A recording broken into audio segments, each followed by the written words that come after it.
Allah Subhanahu wa Ta'ala is the Lord of the world. He is also known as Al-Malik, which means the sovereign or the king.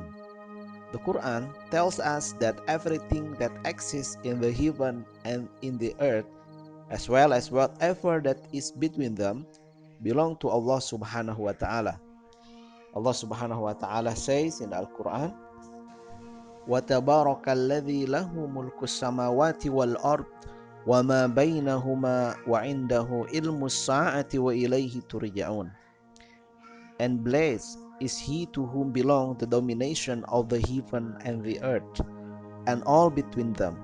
With him is the knowledge of the hour of judgment, and to him shall you be brought back.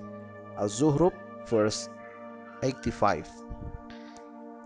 Di dalam Al-Quran, Allah Subhanahu wa Ta'ala menjelaskan kepada kita bahwa segala sesuatu yang ada di muka bumi ataupun yang ada di langit, bahkan yang ada di antara keduanya, adalah milik Allah Subhanahu wa Ta'ala.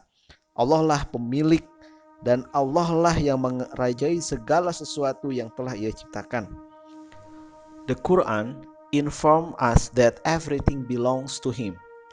He is the maker and master of all things created. He is the real owner of everything. He rules not only over this entire world, but also over all the other worlds and creation. He created everything, and it is He alone who will determine the time everything will return to Him.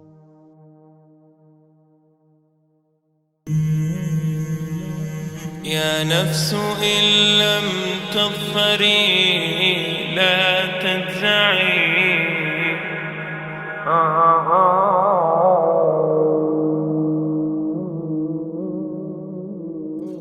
All the praise is for Allah, who is the author of all existence and the most generous to His creation, while He is also the all-compelling. He is the only one worthy of our worship, having no partners, no associates, no sons, no daughters, no one whom He must consult, and no one or anything which has any comparison with Him. All the praise is for Allah, who is the King of all who claim sovereignty, the only one who has the right to legislate for His creatures. He is the giver of life. He is the causer of death, while death has no effect upon Him, because He is the ever-living, the self-subsisting, the eternal and the only absolute. All the praise is for Allah, who has power over all things, and there is in reality no power and no strength, no influence to cause benefit or detriment except through Him.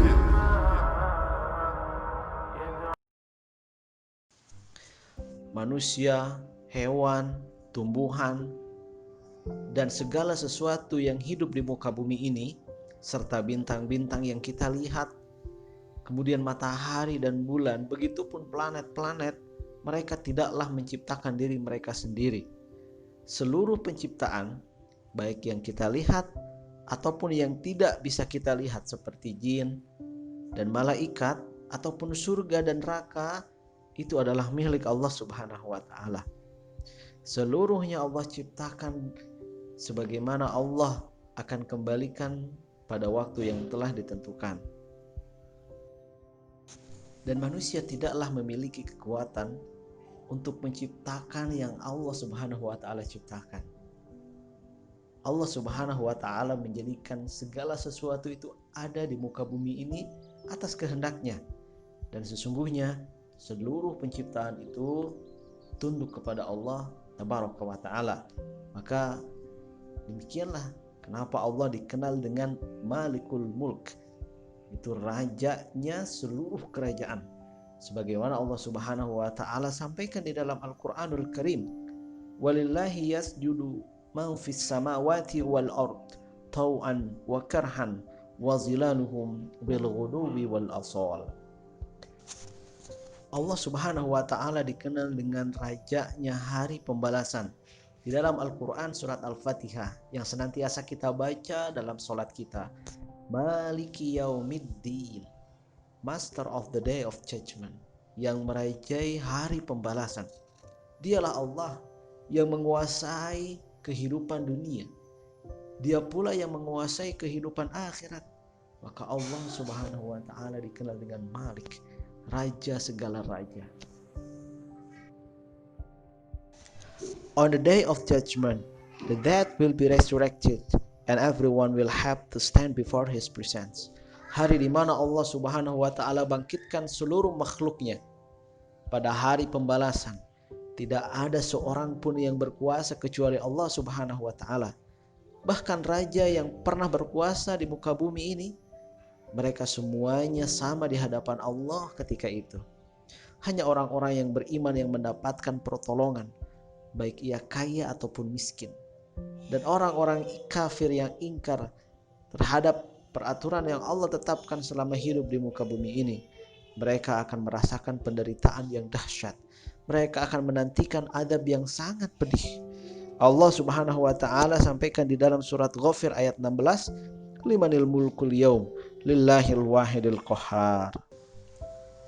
Maka di antara buah mengimani nama Allah Al-Malik adalah merasakan betapa kecil dan betapa lemahnya kita sebagai hamba Allah di hadapan Allah, Maharaja bagi semua raja, yang menciptakan, memiliki, menguasai, dan mengatur langit, bumi, dunia, dan akhirat.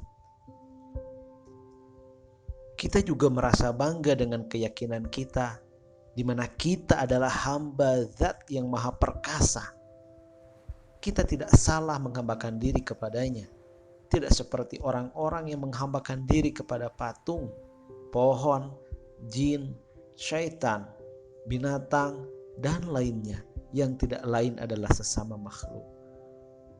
Walhamdulillah atas kenikmatan Islam.